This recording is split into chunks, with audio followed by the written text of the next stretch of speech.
There is a version of this story where it starts with something dramatic. A loss, a betrayal, a moment you can point to and say, that's where it began. Most people prefer that version because it gives the loneliness a cause, and causes are easier to live with than the alternative. The alternative is that nothing happened, that it accumulated, that you woke up one day and the distance between you and everyone around you had grown so gradually you hadn't noticed until it was already geography. Level 1, the preference.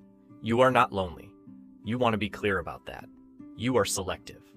There is a difference, and the difference matters to you more than it probably should. You find most social situations draining in a way that's hard to explain without sounding arrogant, so you stop explaining it. Parties leave you exhausted. Small talk feels like a transaction where both parties pretend the exchange has value it doesn't have.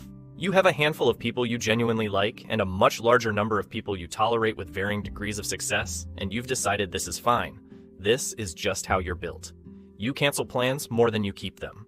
Not because you don't like the people you're canceling on, because by the time the day arrives, the version of you that agreed to the plans 2 weeks ago feels like a different person with different energy reserves, and the current version of you would genuinely rather be home. You text apologies that are sincere. You mean to reschedule. You don't always reschedule. Marcus has been your friend since college. He's the kind of person who shows up, not metaphorically, literally. When you cancel on him, he sometimes just comes over anyway, which should annoy you, and mostly doesn't. He brings food and sits on your couch and doesn't demand conversation if you don't have it. He's figured out that your silences aren't hostile. They're just yours, and he's the only person in your life who's ever figured that out without being told. You don't tell him that. It feels like too much to say. Level 2, the drift. At your post, you're 28 and you've moved twice in 3 years for work. Each move makes sense professionally. Each move costs you something socially that you don't fully account for at the time because you're focused on the opportunity and because you tell yourself you'll stay in touch. Staying in touch is harder than it sounds. The first months after a move are fine. The texts are frequent, the calls happen.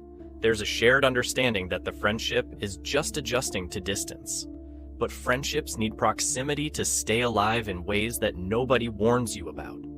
They need the accidental coffee, the last-minute plans, the running into each other. Without that infrastructure, even good friendships require effort that both people have to keep choosing to make.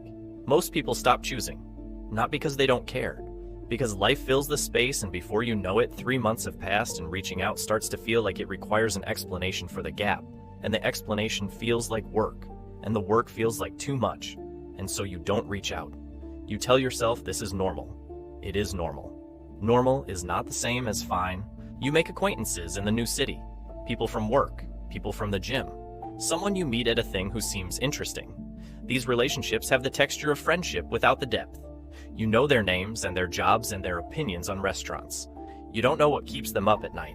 You're not sure they know yours either, and you're not sure you want them to. Marcus calls on a Tuesday for no reason, just to talk. You let it go to voicemail and text back that you're swamped and you'll call this weekend. You don't call that weekend. He doesn't push. He texts 2 weeks later like nothing happened because that's how he is, and you feel something that you push down before it can fully form. Level 3, the architecture. By 32, you've built a life that works. The apartment is exactly how you want it. The schedule is yours. You've optimized for the version of your days that produces the least friction and the most output, and it works, and you're good at your job. And the silence in your apartment at 9 on a Friday night is a silence you've chosen and therefore is not the same as loneliness. You say this to yourself more than you used to. You've noticed that you've gotten better at being alone and worse at being with people. The tolerance you used to have for the noise of others, the unpredictability of them, the way they take up space in ways that don't account for your preferences, it's lower now. When you do spend time with people, it's more effortful than it used to be.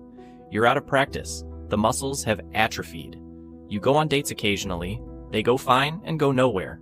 The women are interesting and you are interested, and then something happens at a certain point in the evening where you feel the distance between where you actually are and where a person who is capable of this is supposed to be. And you go home and feel relieved in a way that confuses you. You talk to your family once a week. The calls last 11 minutes on average. You love them, and the calls feel like obligation dressed up as connection, and you feel guilty for thinking that. And the guilt doesn't make the calls longer.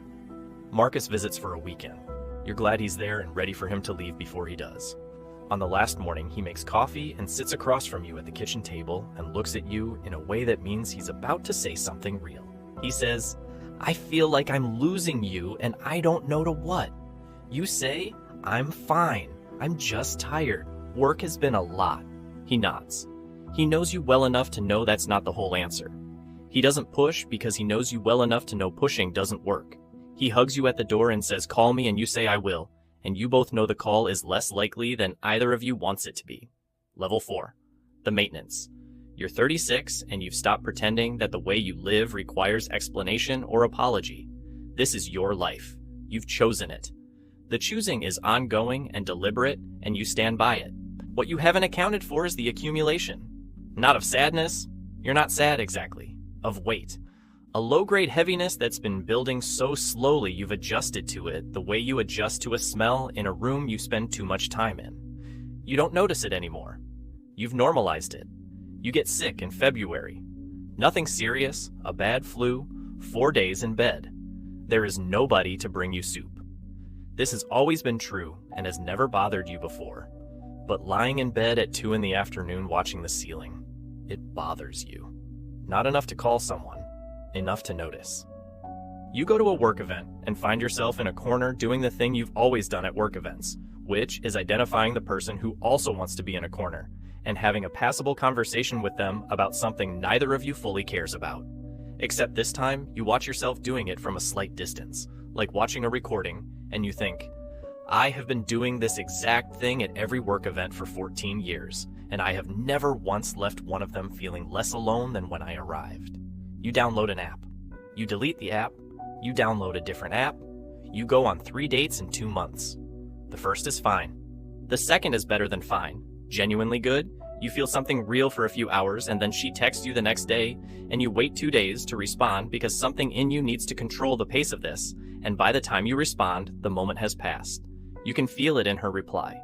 The third date is with someone who seems perfect on paper, and with whom you feel absolutely nothing. And you don't know if that's about her or about you, and you suspect it's about you. Marcus sends you an article he thinks you'd like. You read it. You don't respond for a week. By then it feels too late to respond naturally, so you don't respond at all. He sends another one 3 weeks later. No comment. Just the link. That's how he is. Level 5, the room. You're 41. The apartment is still exactly how you want it. The silence is still chosen.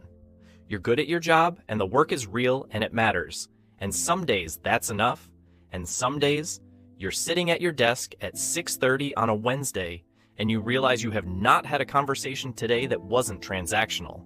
And the last one before that was yesterday. And you can't remember the last time you said something true to someone who knows you well enough for it to land the way true things are supposed to land. You think about Marcus. You've thought about Marcus more than you've contacted Marcus for about 4 years now. He still texts. Less frequently than he used to. Because even Marcus has limits. Because everyone has limits. The texts are warm when they come. He remembers your birthday. He sends things he thinks you'd like. You open his contact on your phone sometimes. You think about calling. You think about what you'd say. You've been thinking about calling for long enough that the gap now requires an explanation. And the explanation requires admitting something, and admitting it means having a conversation you don't know how to have, and so you put the phone down. The room is quiet. It's the quiet you built. The furniture is exactly where you put it. The temperature is what you set it to. There is nobody here whose preferences compete with yours. You've gotten everything you optimized for. You pick up your phone, you open Marcus's contact, you look at it for a long time. The last text he sent was 6 weeks ago. A link to something. No message. Just the link, which is its own kind of message if you know how to read it, and you do, because you've known him long enough to know that the links mean I'm still here, I'm not going anywhere, whenever you're ready. You put the phone down, you pick it up again,